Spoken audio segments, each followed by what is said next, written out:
Hey guys, welcome back to another video. Today I'm going to be showing you how to use for loops in Python. So let's get started. First, I'm going to open up my Visual Studio Code.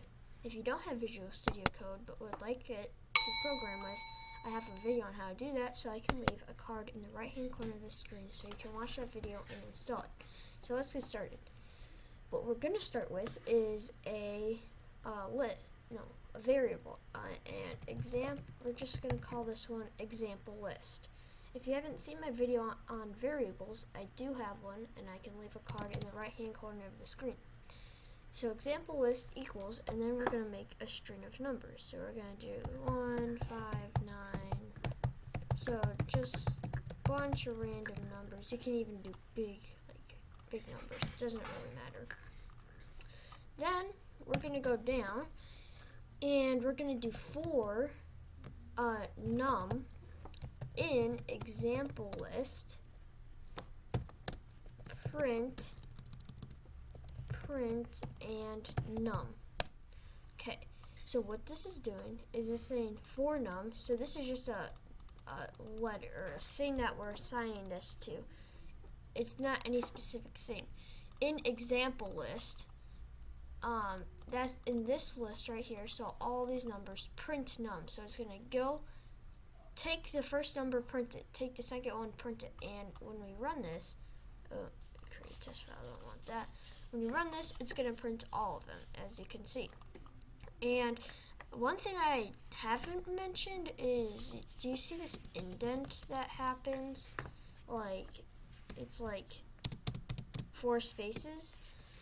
Well, when you have a colon or specific thing at the end, it will auto indent for you, and Python does not like it if you don't indent properly. So if you put it here, you can see that it shows red because that's improper.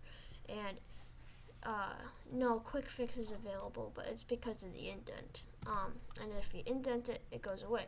So I can show you that real quick. So if we do print continue program, okay, and so this should run this and then print continue program at the end because it's not in the for loop. And you can see it only does it once. But if we tab it in, which is, you'll hear tab it in because you push tab to indent, and it will do continue program after every single number that you have in example list. So then there's another one that I would like to go into, and it's for and then placeholder. Okay, actually, I'm going to just show you that this could literally be anything. So we're going to name this X, and you need to name this one X too. This is just a placeholder, so it can be anything, and it does the same exact thing. But now we are going to do for X, or it could be anything, doesn't matter, in range of, you don't put the of, but I just say because it's basically what the code is. 1, let's do comma 11, and we need to put the semicolon or the colon, and then we need to do print X. Okay, and so what this is going to do in Python, the numbers, let's just run it and then I can explain it. So it's going to go all the way up to 10. Why only up to 10? Because in Python it goes from the number up to but not including the top number. So if you did 12 and then you ran it again, you know what? I am going to multi-line comment this out because it's kind of annoying.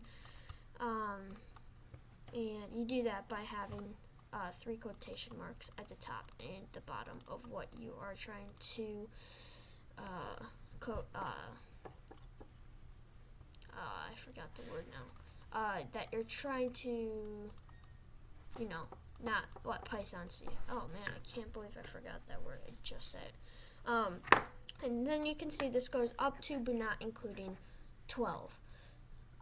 Because it goes up to 11. Commented out, that's the word. And I think that's it. And once again, you can say number, and if we do number, no, that is definitely not how you spell number. Number, there we go, and we run this, it's going to do the same exact thing.